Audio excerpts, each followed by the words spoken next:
largo. Tengo un cuento muy cortito, tengo otro que es un poquito más largo. Ese que me mostraste que publicaste, ilustraste. Sí, un joven muy poderoso.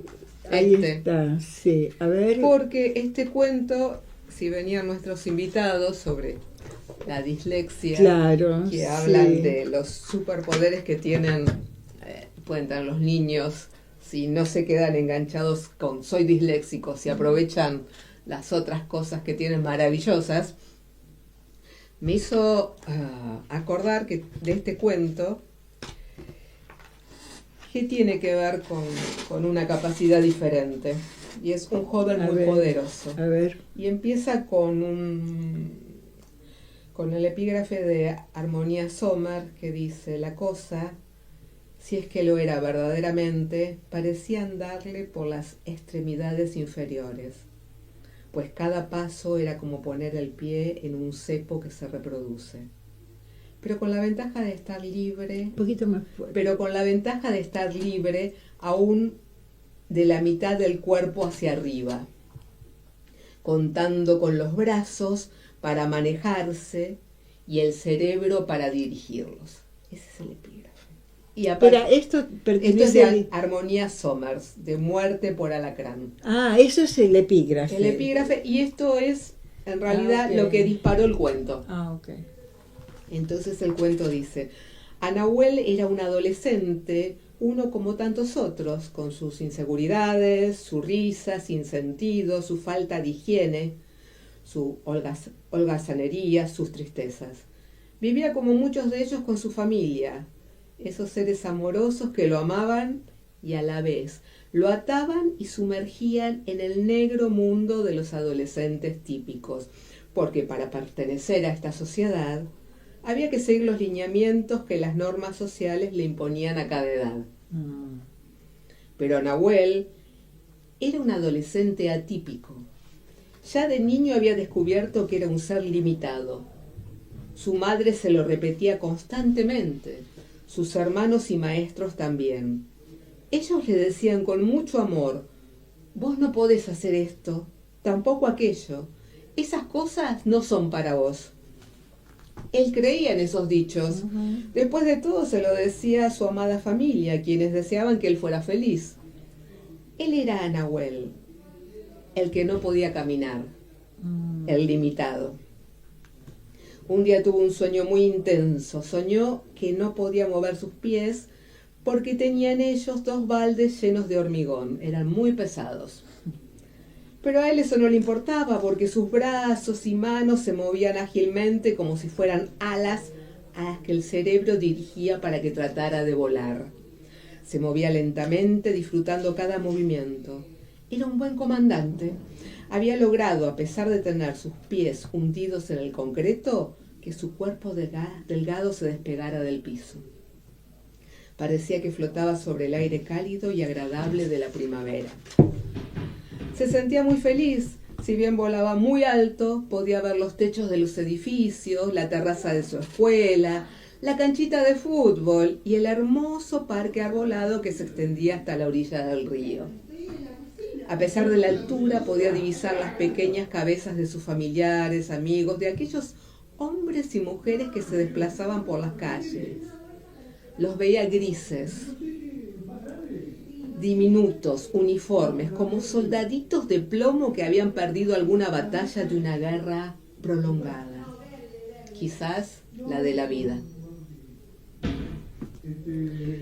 Esa mañana, luego de repasar ese sueño tan significativo, se levantó alegre, sintió por primera vez que era un ser extraordinario, lleno de luz y múltiples capacidades existenciales. Se incorporó en la cama y con mucha destreza se pasó a la silla de ruedas. Fue al baño, después a la cocina. Allí estaba su mamá sirviéndole cereales con leche. A Nahuel, de manera atolondrada, le contó el sueño. Su madre lo escuchó con atención. Cuando a Nahuel terminó su relato, ella se sonrió con dulzura. Había visualizado el sueño de su hijo. Era muy poético y revelador. Lo veía volando plácidamente en el cielo, usando su camiseta de Superman, su héroe preferido, y su gorra roja. Parecía tan feliz.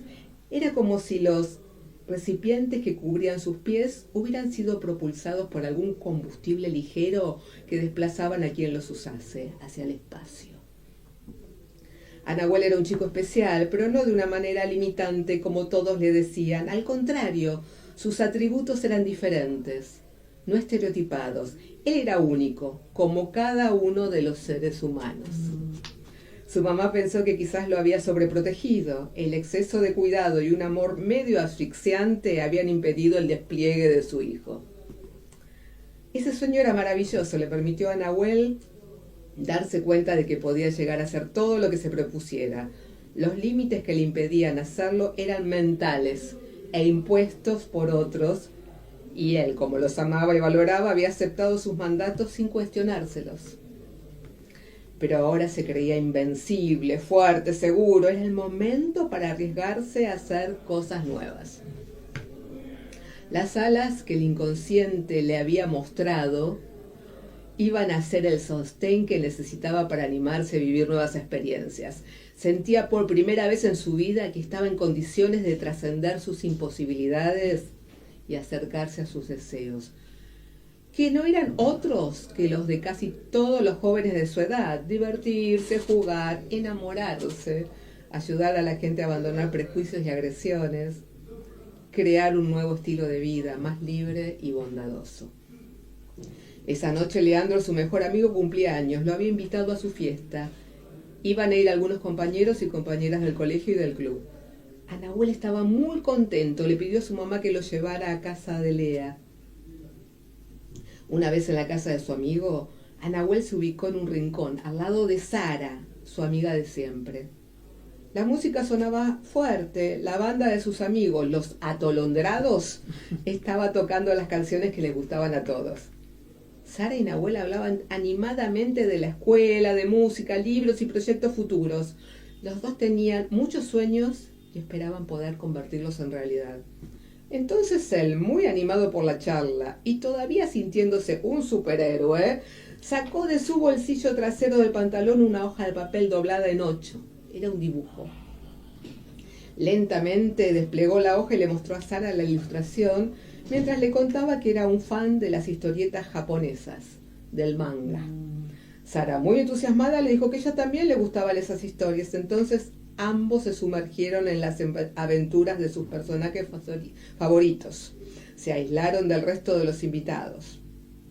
Sara se concentró en la imagen, se quedó boquiabierta cuando reconoció su figura en esas líneas hechas con lápices de colores. Él la había vestido con una remera rosa con su nombre y una corona dorada estampados en ella. Unos jeans color índigo ajustados y zapatillas color violeta. A partir de ese momento, Sara fue otra. De pronto se iluminó como una princesa. La princesita de Nahuel, la del cabello azul que simbolizaba la confianza depositada en ella. Él amaba su inteligencia, tranquilidad y poder.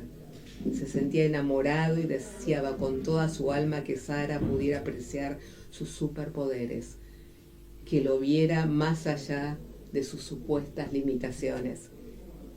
Se sentía tan feliz, por fin se había animado a hablarle, había dejado de ocultarse tras sus debilidades. La seguridad que le había transmitido ese sueño revelador le dio las fuerzas necesarias para confiarle su secreto a Sara. El amor profundo por ella. Estaba tan enamorado. Qué linda, qué linda, qué linda, o sea. Y esta es Sara.